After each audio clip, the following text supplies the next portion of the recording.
24. This is BNN 24 Prime Time. Live from Studio 24 in Colombo. ආයිබෝවන් සියල්ල එක් තැනකට VNN 24 රාත්‍රී 10 ප්‍රයිම් ටයිම් ප්‍රවෘත්ති විකාශය සමගින් අද ප්‍රවෘත්ති මැදිරියේ සිට ඔබ හමුවන මම රිසාම් ජාෆීර්. මම සෞම්‍යා වික්‍රමසිංහ. ප්‍රථමයෙන් දකිමු පුවත් සිරස්තල.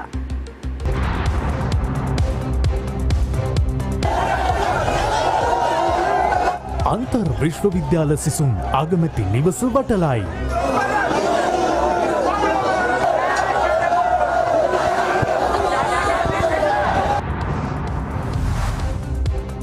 සිසු විරෝධයට මාර්ග අවහිර කරමින් ඇන සහිත බාධක යෙදීම ගැන නීතිඥ සංගමේ අවධානය. ආර්ථික අර්බුදය ජයගැනීමට සහාය වන බව ජාත්‍යන්තර මූල්‍ය අරමුදල කියයි. ලෝක බැංකුවෙන් හදිසි ආධාර පැකේජයක්. නයිජීරියාවේ නීති විරෝධී තෙල් පිරිපහදුවක පිපිරීමකින් 100 දෙනෙක් මරුට.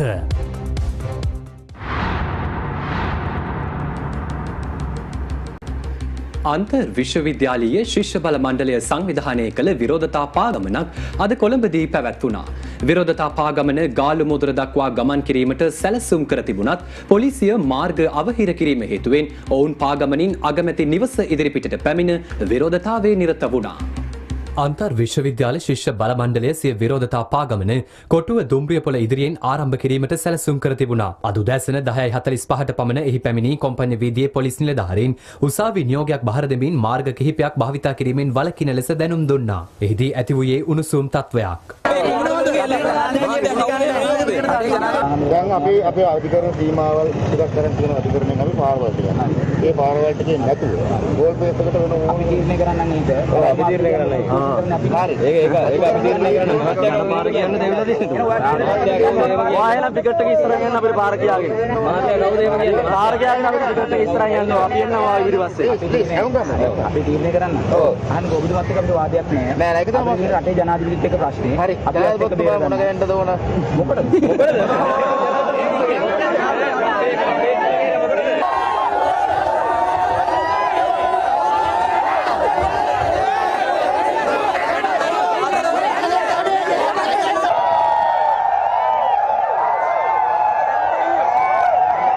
මේ අතර ජනාධිපති ලේකම් කාර්යාලයට සහ ගාල්ලමුද්‍රට පිවිසෙන සියලු මාර්ග අවහිර කරමින් පොලිසිය මාර්ග බාධක යොදා තිබුණා. ලේක් හවුස් ඉදිරිපිට නෙළුම් මාවත ප්‍රදේශය සම්පූර්ණයෙන්ම වාහන දහවනයට අවහිර කර තිබූ අතර ගලදාරි හෝටලයේ ආසන්නයේ මාර්ගයේද පොලිසිය විසින් අවහිර කර තිබුණා.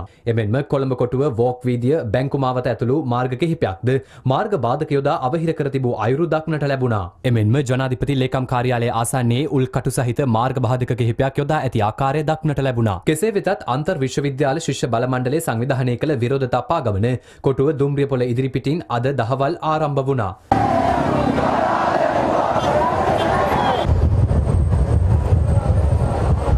විරෝධතාකරුවන් ජනාධිපති ලේකම් කාර්යාලයේ දෙසට ගමන් කිරීමට මීට පෙර සැලසුම් කර තිබුණත් මාර්ග බාධක යොදා එම මාර්ගය අවහිර කර තිබීම හේතුවෙන් ඔවුන් සැලැස්ම වෙනස් කිරීමට පියවර ගත්තා. ඒ අනුව විරෝධතා පාගමන ටෙක්නිකල් හන්දිය පසු කරමින් මරදාන දෙසට ගමන් කළා.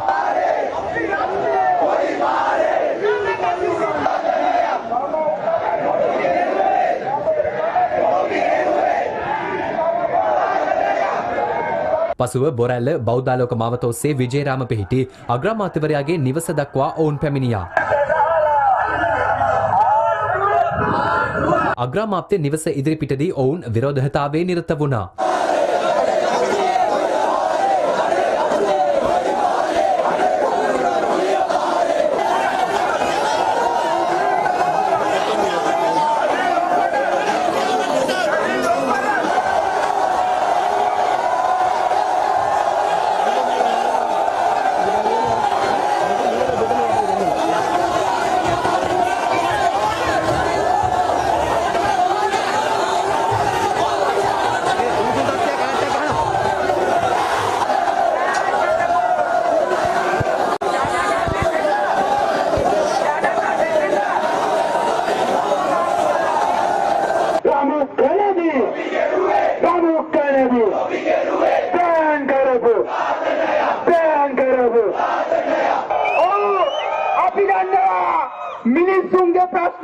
කරන්න කියලා උඹලා මේ රටේ මිනිස්සුන්ගේ රුපියලේ ඉඳලා හූරගෙන කාලේ ඉවරයි. පෞද්ගලික දවස්වල මිනිස්සුන්ට කන්න දුන්නේ නැහැ. ඒ මිනිස්සු තෝරපු පාර තමයි මහා පාරක බහලා අරගල කරනවා කියන මහා පාර. මහා පාරක බහලා රටේ මිනිස්සු කිව්වා ගෝපා ගෙදර බලයන් කියලා. හැබැයි ගෝඨාභය රාජපක්ෂට ඒක රුණයි කියලා වගේ වදක් නැහැ. ඒ නිසා අපි ගෝඨාභයට කියනවා ගෝඨා අපි උඹව ගෙදර යවනවා. අපි උඹව ගෙදර යවනවා. යන්නේ නැත්තම් යවන හැටිත් අපි දන්නවා. මේ අතර ජනාධිපති ලේකම් කාර්යාලයට සහ ගාලු මූදරට පිවිසෙන මාර්ග අවහිර කරමින් යොදා තිබූ මාර්ග බාධක අතර යකඩ උල් සහිත මාර්ග බාධක යොදා තිබීම සම්බන්ධයෙන් ශ්‍රී ලංකා නීතිඥ සංගමයේ දැඩි අවධානය යොමු තිබෙනවා. එම සංගමය සඳහන් කළේ ජනතාවගේ ආරක්ෂාව සහතික කිරීමටත් සමකාමී උද්ඝෝෂණ කිරීමේ අයිතිය තහවුරු කිරීමටත් පොලිසිය සහ ආරක්ෂක අංශ ක්‍රියා කළ යුතු බවයි. මේ අතර ගෝඨාභය රාජපක්ෂ මහතාට සිය දුරෙන් ඉල්ලා අස්වන ලෙස බල කරමින් සහ රටේ පවතින ගැටලුවලට විරෝධය පළ කරමින් ගාලු මුවදර පිටියේ පැවැත්වෙන නිර්පාක්ෂික ජනතා අරගලයට අද 16 වන දිනටත් පැවැත්වෙනවා.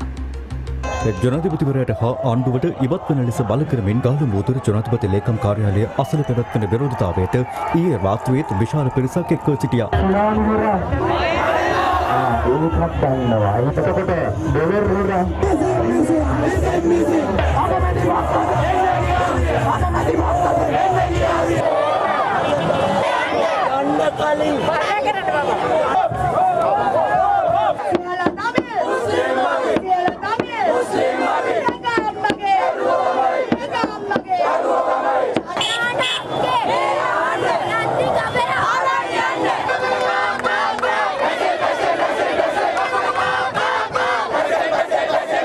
රමුක්කන සිද්ධියෙන් මියගිය පුද්ගලයාගේ අවසන් කටයුතු සිදු වුණු ඊයේ දිනේදී අර්ලියගා මන්දිරයේ සුදු කොඩි සවිකර විරෝධය දැක්වුවා.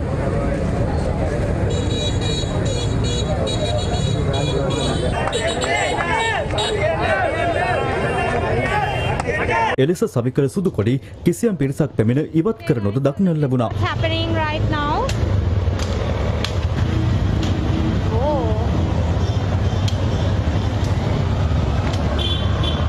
ඔච්චර බයද? ගාලු මුවදර උද්ඝෝෂණයට අදත් ජනතාව විශාල පිරිසක් එක්ව සිටියා. නැත්තම් අපි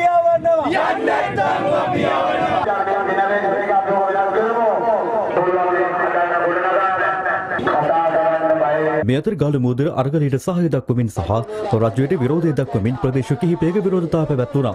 මේ ගාල්ලේ පැවති විරෝධතාවයක්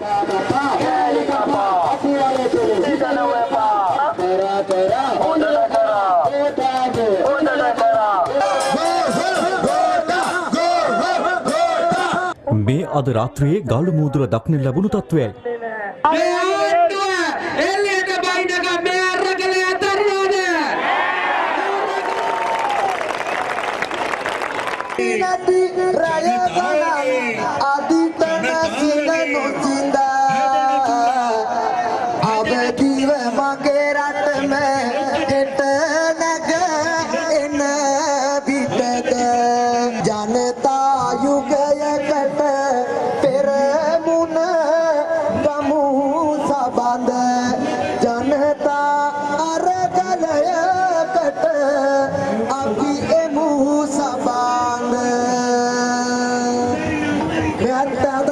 විනාශ කරපු පාලකයන්ට නැවතත් කියනවා ජනතා අරගලය තුලින් ගොඩනගුණු මනුෂ්‍යත්වය යලි කිසිදු දවසක පාලකයන්ට පිරලන්න දෙන්නේ නැහැ. ජනතා විමුක්ති පෙරමුණ සංවිධානය කළ තවත් විරෝධතාවයක් හංගවැල නගරයේදී මෙලෙස පැවැත්වුණා.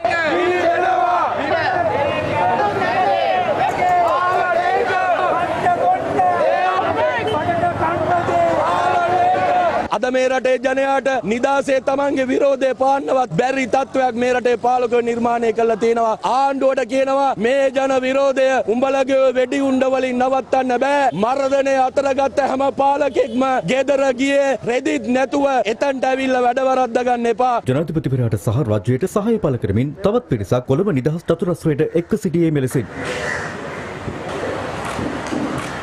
ජනාධිපතිතුමා එපා කියලා මේ ගොඩක් අය කියනවා මේ ගෙවල් වල ඉන්න කාන්තාවන් හැටියට මට මේක දරාගෙන ඉන්න බැරි වුණා. ලක්ෂ 69ක් දීලා මේ ආණ්ඩුව පත් කරේ එක එක්කෙනාට ඕන විදිහට ගෙවල් වලට යවන්න නෙවෙයි. මේ එක එක්කෙනාට ඕන විදිහට අන්තර් ආණ්ඩු ගේන්න අපි සූදානම් නැහැ. කරුණාවෙන් කියන්නේ මහින්ද මහත්තයාව ගෙනල්ලා මහින්ද මහත්තයාව ගෙදර යවන්න මේ අන්තර් ආණ්ඩුව හදන්න ලෑස්ති වෙන්න එපා. මේ අතර ඕස්ට්‍රේලියාවේ වෙසෙන ශ්‍රී ලාංකිකයන් පිරිසක් කැන්බරා නුවර ශ්‍රී ලංකා මහ කොමසාරිස් කාර්යාලයේ ඉදිරිපිටට එක්ව මෙලෙස විරෝධය දැක්වුවා.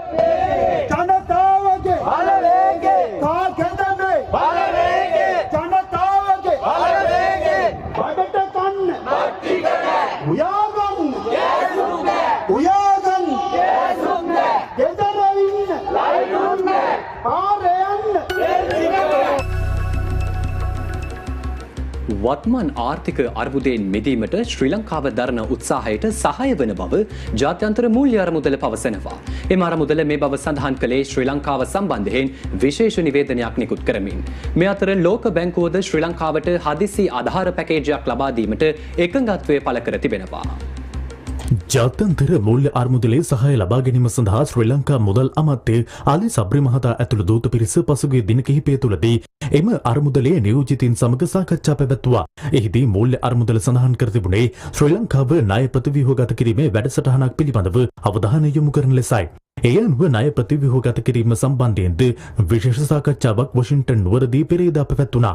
මූල්‍ය අර්මුදලේ කළමනාකාර අධ්‍යක්ෂ ක්‍රිස්ටලීනා ජෝර්ජියාවා මහත්මිය සහ එම අර්මුදලේ කළමනාකාරීත්වයේ අනිකුත් ජ්‍යෙෂ්ඨ සමාජිකින් සමග ශ්‍රී ලංකා මුදල් අමාත්‍ය අලි සබ්රි මහතා සහ ශ්‍රී ලංකා මහ බැංකු අධිපති ආචාර්ය නන්දලාල් වීරසිංහ මහතා ඇතුළු බෙරට නියෝජිතයින් තවත් සාකච්ඡාවක් ඊයේ පවත්වා තිබෙනවා. එම සාකච්ඡාව පවත්වා තිබුණේ ජාත්‍යන්තර මූල්‍ය අර්මුදලේ සහ ලෝක බැංකුවේ සාකච්ඡාවලින් අනතුරුවයි.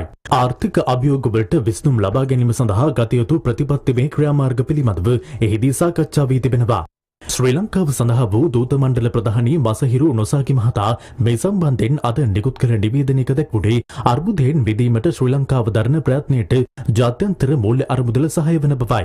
මසහිරු නොසාකි මහතා සිය නිවේදනය මගින් පවසා ඇත්තේ අප්‍රේල් මාස 18 වනදා සහ 22 වනදා අතරතුර ශ්‍රී ලංකා නියෝජිත පිරිස සහ ජාත්‍යන්තර මූල්‍ය අර්බුදලේ කණ්ඩායම අතර ඵලදායී සාකච්ඡා පැවැත්වූ බවයි. ශ්‍රී ලංකාවේ මෑතකාලීන ආර්ථික හා මූල්‍ය ප්‍රවණතා සාර්ව ආර්ථික ස්ථාවරත්වයේ යථා තත්ත්වයට පත් කිරීම සඳහා විශ්වසනීය සහ සුසංයෝගී උපාය මාර්ගයක් ක්‍රියාත්මක කිරීමේ අවශ්‍යතාවය පිළිබඳව එහිදී සාකච්ඡා වූ බව එම නිවේදනයේ සඳහන්. එමෙන්ම වත්මන් ආර්ථික අර්බුදයේ දුප්පතුන් සහ අවදානමකට ලක්වුවන් කෙරෙහි ඇතිවන අහිතකර බලපෑම අවම කිරීම සඳහා ශක්තිමත් ආරක්ෂණ වැඩපිළිවෙලක වැදගත්කම පිළිබඳව එහිදී සාකච්ඡා වූ බව මසහිරු නොසාකි මහතා පවසනවා. නොසාකි මහතා නිකුත් කළ නිවේදනයේ වැඩිදුරටත් දැක්වෙන්නේ ජාත්‍යන්තර මූල්‍ය අර්මුදලේ කණ්ඩායම ඔවුන්ගේ ණය හිමියන් සමග සහයෝගී සංවාදයක නිරත වීමට බලධාරීන්ගේ සැලැස්ම පිළිගත් බවයි. ඉදිරියේදී ජාත්‍යන්තර මූල්‍ය අර්මුදල ඔවුන්ගේ ආර්ථික වැඩපිළිවෙල සම්බන්ධයෙන් බලධාරීන් සමග සමීපව කටයුතු කිරීමෙන් සහ අනිකුත් සියලු පාර්ශවකරුවන් සමග සම්බන්ධ වීමෙන් වත්මන් ආර්ථික අර්බුදයෙන් මිදීමට ශ්‍රී ලංකාව දරන උත්සාහයට සහාය වන බවද මසහිරු නොසාකි මහතා පවසනවා. මේ අතර රට අර්බුදකාරී තත්ත්වයෙන් මුදා ගැනීම සඳහා හදිසි ආධාර පැකේජයක් සූදානම් කරන බව ලෝක බැංකුවද පවසා තිබෙනවා. රොයිටර් පුවත් සේවයේ වාර්තා කළේ ලෝක බැංකුවේ හදිසි පැකේජයට අත්‍යවශ්‍ය ඖෂධ මිලදී ගැනීම සඳහා ඩොලර් මිලියන 10ක පැකේජයක් ඇතුළත් බවයි. එමෙන්ම ඖෂධ පාසල් ළමුන් සඳහා ආහාර දිලිඳු සහ අවදානමකට ලක්විය හැකි කුටුම්බ සඳහා මුදල් හුවමාරු කිරීම සඳහාද ලෝක බැංකුව කඩිනමින් මුදල් ලබා දීමට එකඟ වී තිබෙනවා. රොයිටර් පුවත් සේවයේ වෙත ප්‍රකාශයක් ලබා දෙමින් ලෝක බැංකු නියෝජිතයෙකු පවසා ඇත්තේ මූලික ආහාර සැපයුම් බීජ සහ පොහොර සහ අනිකුත් අත්‍යවශ්‍ය ද්‍රව්‍ය සැපීමට සහාය වීම පිළිබඳවද සාකච්ඡා කරමින් සිටින අතර ශ්‍රී ලංකාවේ තත්ත්වය පිළිබඳව ලෝක බැංකුව දැඩි අවධානයෙන් පසුවන බවයි. මේ අතර ඉන්දිය මුදල් අමාත්‍ය නිර්මලා සීතාරාමන් මහත්මිය සහ ලෝක බැංකු සමූහයේ සභාපති ඩේවිඩ් මල්පාස් මහතා අතර හමුවක් වොෂින්ටන් නුවරදී පවත්වා තිබෙනවා. එහිදී ඉන්දිය මුදල් අමාත්‍ය නිර්මලා සීතාරාමන් මහත්මිය ලෝක බැංකු සමූහයේ සභාපතිවරයාට පවසා ඇත්තේ ආර්ථික අර්බුදයේ හමුවේ පීඩාවට පත්ව සිටින ශ්‍රී ලංකාව කෙරෙහි වැඩි අවධානයක් යොමු කළ යුතු බවයි. ශ්‍රී ලංකාවේ ආර්ථිකය යථා තත්ත්වයට පත් කිරීම සඳහා මෙරට ආයෝජනය කරමින් සහ මුදල් සපයමින් ලබා දෙන සහයට තමන් කෘතඥ වන බව ජනාධිපති ගෝඨාභය රාජපක්ෂ මහතා පවසනවා. ජනාධිපතිවරයා වැඩිදුරටත් පැවසුවේ පුළුල් සංවර්ධන ආධාර සහ ණය ප්‍රතිව්‍යුහගත කිරීම සඳහා ලබා දෙන සහයද ගෞරවයෙන් යුතුව පිළිගන්නා බවයි. ආසියා පැසිෆික් ජල සමුළුවේ 4 වන සැසිවාරය අමතමින් ජනාධිපතිවරයා මේ බව ප්‍රකාශ කළා. Sri Lanka is an island nation with a rich heritage of water management. Covid වසංගත තත්ත්වය තුළ පවා පසුගිය වසරවල ලබා දුන් ජල සම්පත්තා සංඛ්‍යාවට සාපේක්ෂව 50%කට වඩා වැඩි ප්‍රමාණයකින් මහජනතාවට ලබා දෙන නව ජල සම්පත්තා ප්‍රමාණය වැඩි කිරීමට මගේ රජයට හැකි වුණා. ජල චක්‍ර කළමනාකරණය වැඩි දියුණු කිරීමට අවශ්‍ය ව්‍යාපෘති කිහිපයක් ක්‍රියාත්මක කළා. වසංගතය නිසා තවත් නරක අතට හැරී ඇති අපගේ පවතින මූල්‍ය අර්බුදයේ ප්‍රතිඵලයක් ලෙස සම්පත් වලට ඇති අවකාශයන් සඳහා බාධා පැමිණෙන නමුත් සංවර්ධනයක් අත්පත් කර ගැනීම සඳහා සහ පරිසරය පිළිබඳ ප්‍රගතිශීලී න්‍යාය පත්‍රයක් පවත්වා ගැනීම සඳහා ශ්‍රී ලංකාවේ කැපවීම නොවෙනස්ව පවතිනවා. ශ්‍රී ලංකාවේ ආර්ථිකයේ යථා තත්ත්වයට පත් කිරීම සඳහා බෙරට ආයෝජනය කරමින් සහ මුදල් සපයමින් ලබා දෙන සහයට මෙන්ම පුළුල් සංවර්ධන ආධාර සහ ණය ප්‍රතිව්‍යුහගත කිරීම සඳහා ලබා දෙන සහයටද කෘතවේදීත්වය පළ කරනවා. Let us work untiringly towards this on behalf of our people and our planet. Thank you. VN24 තුලින් දැන් කෙටි විරාමයක්. ගෙවුණු දවසේ තවත් තොරතුරු දකිමු විරාමයෙන් අනතුරුව. ඉදිකිරීම් නවතින ලකුණු. ඔය සිමෙන්ති නෙමේ යකඩ නෙමේ රූපින් ෂීට් නෙමේ ඕන දෙයක් වැඩි කරගන්න. හැබැයි මං රටේ ජනතාවෙන් ඉල්ලා හිටිනවා කරුණාකරලා ඔයගොල්ලෝ මාස 3කට 4කට මේක නතර කරන්න අපි වගේ. ඔබගේ මංගල සිහිනය සැබෑ කරගන්න මනාලයන්ගේ පාරාදීසය ලිහිණි ෆැෂන් ටේලර්ස් පිළියන්කය. වසර 25ක පළපුරුද්දක් ඇති අප ආයතනයේ විශ්වාසනීය සේවාව ලබා දෙන ඔබේ සිහින දිනේ යථාර්ථයක් කරගන්න.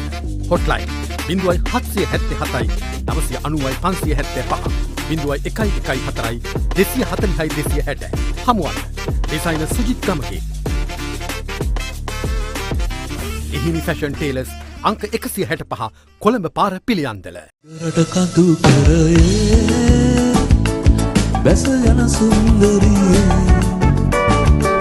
සොකොබල දුන් හෙද සුරතලියේ ඔබ එනයට සිරිය එනේ සොකොබල දුන් හෙද සුරතලියේ ඔබ එනයට සිරිය එනේ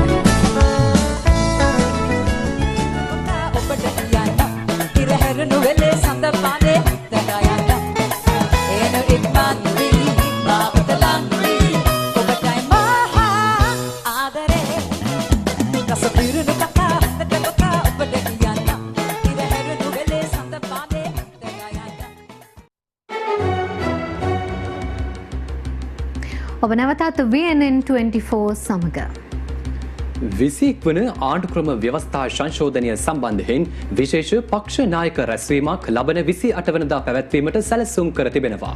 මේ අතර 21 වැනි ව්‍යවස්ථා සංශෝධනයට අදාළ දේශපාලන පක්ෂ විසින් ඉදිරිපත් කළ යෝජනා හෙට කැබිනට් මණ්ඩලයට ඉදිරිපත් කිරීමටද නියමිතයි. 20 වැනි ආණ්ඩුක්‍රම ව්‍යවස්ථා සංශෝධනය අහෝසි කර 21 වැනි ආණ්ඩුක්‍රම ව්‍යවස්ථා සංශෝධනයක් ගෙන ඒම සම්බන්ධයෙන් පසුගිය 18 වනදා පාර්ලිමේන්තු පක්ෂ නායක රැස්වීමේදී අවධානය යොමු වුණා. එහිදී ද්විත්ව පුරවැසි භාවයේ සහිත පුද්ගලයන්ට පාර්ලිමේන්තුවට පිවිසීමට නොහැකි වෙන ලෙස සහ ද්විත්ව පුරවැසියන්ට ජනාධිපතිවරණයට ඉදිරිපත් වීමට නොහැකි වෙන ලෙස ව්‍යවස්ථාව සංශෝධනය කළ යුතු බවට යෝජනා ඉදිරිපත් වුණා. එමෙන්ම පාර්ලිමේන්තු මන්ත්‍රීවරුන් සහ අමාත්‍යවරුන් විගණකාධිපතිවරයාගේ අධීක්ෂණයට යටත් කිරීම දේශපාලඥයින් සහ ඔවුන්ගේ ඥාතීන් හෝ රාජ්‍ය සේවකින් විසින් අනෛතිකව උපයා විදේශ බැංකු හෝ මූල්‍ය ආයතනවල තැන්පත් කර ඇති බවට හෙළිවන වත්කම් රජයට පවරාගත හැකි වන පරිදි අනපනත් සංශෝධනය කිරීම ඇතුළු යෝජනා රැසක් ඊට ඇතුළත්. එම යෝජනා සම්බන්ධයෙන් සාකච්ඡා කිරීමට ලබන 28 වෙනිදා විශේෂ පක්ෂ නායක රැස්වීමක් ඇඳවා තිබෙනවා. මේ අතර එම යෝජනා හෙට දිනේදී කැබිනට් මණ්ඩලයටද ඉදිරිපත් කිරීමට නියමිතයි. අමාත්‍ය මණ්ඩල සංශෝධනෙන් පසුව අමාත්‍ය මණ්ඩලය පළමු වරට හෙට රැස්වන බව රජයේ ආරංචි මාර්ග සඳහන් කළා. මේ අතර රජයට එරෙහිව විශ්වාස භංගයක් සහ දෝෂාභියෝගයක් ගෙන ඒම සම්බන්ධයෙන් සමගි ජනබලවේගය අදත් විශේෂ සාකච්ඡාවක් පවත්වා තිබෙනවා. එම බලවේගයේ මහලේකම් පාර්ලිමේන්තු මන්ත්‍රී රංජිත් මද්දුම් බණ්ඩාර මහතා සඳහන් සඳහන් කළේ ඊට ඇතුළත් විය යුතු කරුණු සහ ඉන් අනතුරුව කටයුතු කළ යුතු ආකාරය පිළිබඳව මෙහිදී සාකච්ඡා කළ බවයි. මේ අතර රටේ පවතින වත්මන් අර්බුදය විසඳා ගැනීම සම්බන්ධයෙන් මාර්තු 12 ව්‍යාපාරයේ සැකසූ යෝජනාවලියක් මල්වතු ආස්ගිරි මහා හිමිවරුන් වෙත පිළිගැන්වුණා.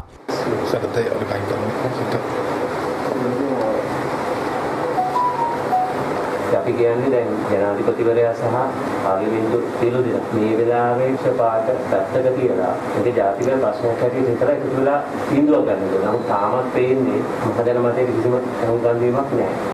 ජාතික ඒකාබද්ධතා ආණ්ඩුවක් පිහිටවීම විධායක ජනාධිපති ක්‍රමය අහෝසි කිරීම 19 වෙනි ව්‍යවස්ථා සංශෝධන සහිතව යලි සම්මත කර ගැනීම ඇතුළු කරුණු කිහිපයක් එම යෝජනාවලියට ඇතුළත්. පළවෙනි කාරණේ මේ ජන මතයට මේ පාලකයා අහුම්කන් දී යුතුයි කියන කාරණා. මේ රටේ විශේෂඥයින්ගෙන් සැදුම්ලත් ප්‍රතිපත් සම්පාදන කමිටුවක් අපි යෝජනා කරනවා අපේ යෝජනාවලිය හරහා ආණ්ඩු මාරුණත් මේ රට ඉස්සරහට යන්න නම් එවැනි ජාතික ප්‍රතිපත්තිවල අවශ්‍යතාවයක් තිබෙනවා. ඒ වගේම මේ තත්ත්වය කළමනාකරණය කරගන්නට එළියේ සියලු කණ්ඩායම් වලින් සමන්ත වෘත්තීය සමිති ඒ වගේම අරගලකරුවන් දේශපාලන පක්ෂ මේ හැමෝගෙම සමන්විත එළියේ බාහිර පාර්ශවයන් අතරත් යම් එකඟතාවයක් සහිත කණ්ඩායමක් ගොනු කරගැනීමේ අවශ්‍යයි. වර්තමාන මැතිතුමාලා කියනවා සර්වපක්ෂික ආණ්ඩුවට යන්නේ කොහොමද? එකාට එක නැතුව මේ පාර්ලිමේන්තුව තුළ මේ වගේ දෙයක් කරන්නේ කොහොමද සහ එහෙම කරනවා නම් මගේ නායකත්වයටද කරන්න ඕනේ කියලා. මේ විදිහට මේක ඉස්සරහට යන්න පුළුවන් කමක් නැහැ. ජනමතයේ තීරුම් අරගෙන ව්‍යවස්ථානුකූල රාමුව තුළ මේකට විසඳුම් ගේන්න ක්‍රියා කරන්නට අවශ්‍යයි. අපි අවධාරණය කරන්නේ විපක්ෂ නායකතුමා ඇතුළුව අනිකුත් පාර්ලිමේන්තුව නියෝජනය කරන සියලුම පක්ෂ ඒ වගේම ආණ්ඩුවෙන් කැඩලා ආපු කණ්ඩායම් එකට එකතු වෙලා එක හඬකට මේ ප්‍රශ්නයට විසඳුම් හෙව්වොත් අනිවාර්යයෙන්ම ජනාධිපතිතුමාට අගමැතිතුමාට ඒකට අහුම්කම් දෙන්න සිද්ධ. ඩොලරයට සාපේක්ෂව රුපියලේ අගය ඉහළ යාමත් සමග වෙළඳපොළ භාණ්ඩ මිල ගණන්ද තවදුරටත් ඉහළ යමින් පවතිනවා. මෙම තත්ත්වය ඉදිකිරීම් ක්ෂේත්‍රයටද දැඩිව බලපා ඇති අතර සිමෙන්ති ඇතුළු අමුද්‍රව්‍ය රැසකද මිල තවදුරටත් ඉහළ ගොස් තිබෙනවා.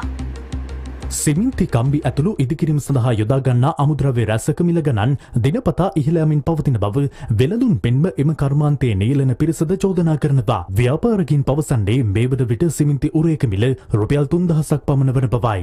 එමෙන්ම රුපියල් 400ට පැවති ඇතැම් කම්බි මේ වන විට රුපියල් 2000ක් පමණ දක්වා ඉහළ ගොස් ඇති බවද වෙළඳුන් පවසනවා.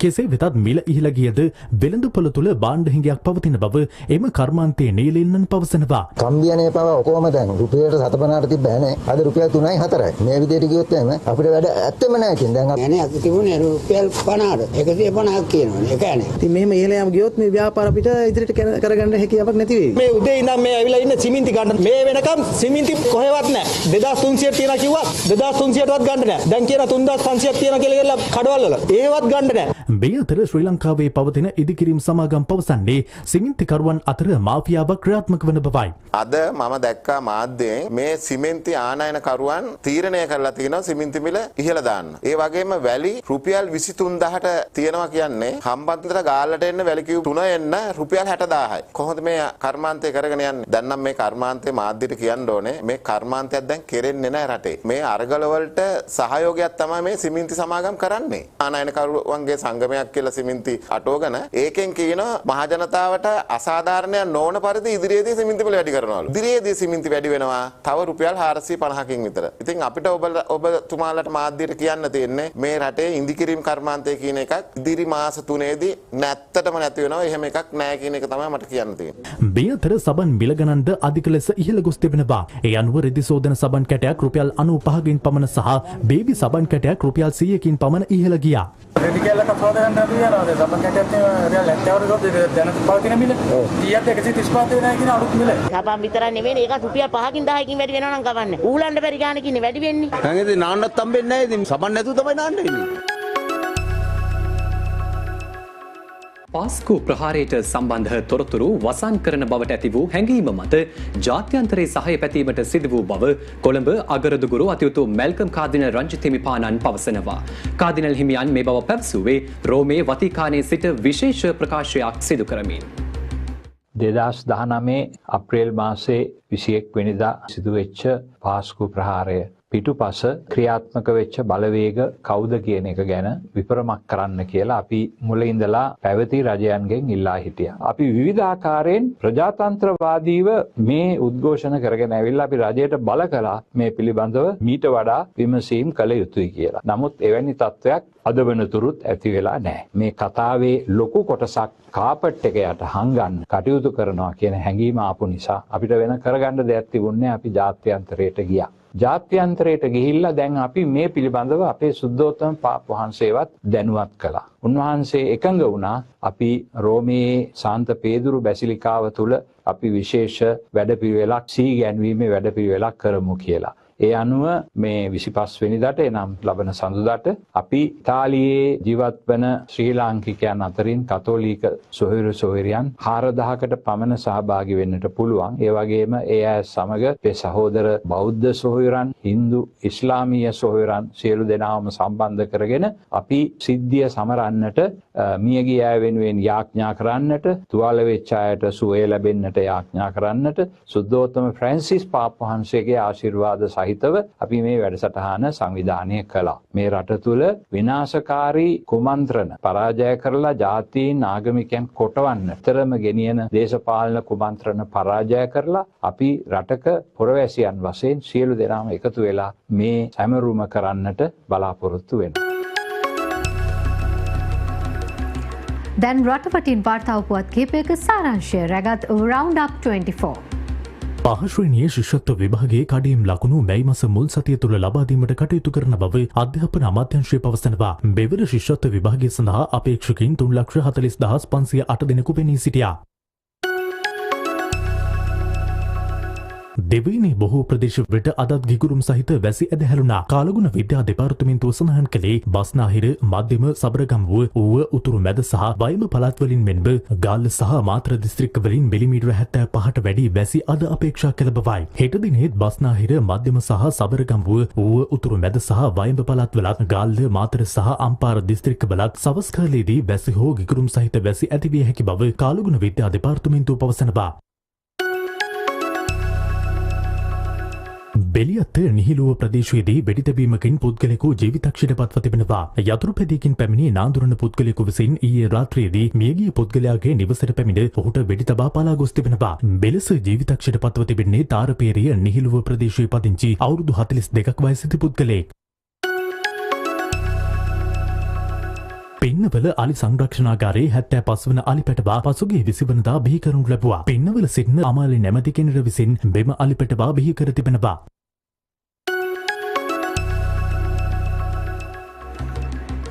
VNN 24 තුලින් දැන් කෙටි විරාමයක්. ලෝකයේ පිළිබඳ තොරතුරු දකිමු විරාමයෙන් අනතුරුව.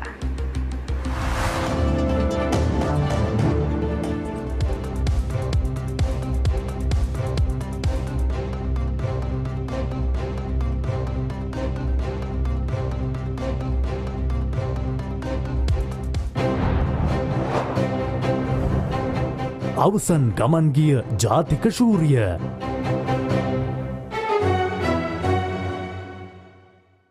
පහෝදා ඉඳලා සඳරෙන් පත්තරේ වැඩ මගේ ගෙදරයි දන්නේ නැහැ මම පත්තරේ වැඩ කියලා. පළවෙනියටම රූපවාහිනී නාලිකාවකට මම යනකොට මට අවුරුදු 14යි. අපි වෘත්තියේ ඒ කන්සෙප්ට් එක ඇතුළේ ජීවත් වෙනවා නම් සෝබා ධර්මයෙන් උනත් අපිව බලා ගන්නවා. බොහොම යාළුවෙක්. ජැක්සන්ට ජැකා කියලා කියන්න පුරුදු වුණේ. ඒ යාළුකම නිසා. අදටත් මට ඒක ගලව ගන්න බැරි වෙලා ඉන්නේ.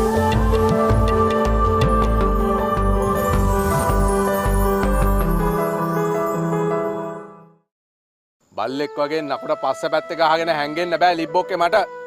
යුද්ධ කරන්න හිතේ හයිය විතරක් මදි. ඒකට මොලේ තියෙන්න ඕනේ. අනික බං අර සිරිතෝමයා වගේ නෝන්ජලෙකුට ගහන්න උ චණ්ඩියක්ද? පොඩ තේරුම් ගනින්නකෝ. රතු හැට් කායිටත් ඒක පොඩ්ඩක් තේරුම් කරලා දීහල්ලා. උඹේ මලකව දකින්න මට බෑ වගේ මොලේ. සිත් බැඳී තනව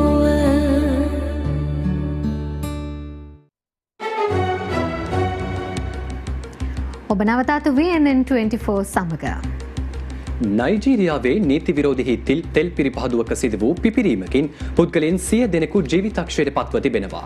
විදේශ මාධ්‍ය වාර්තා කළේ මියගිය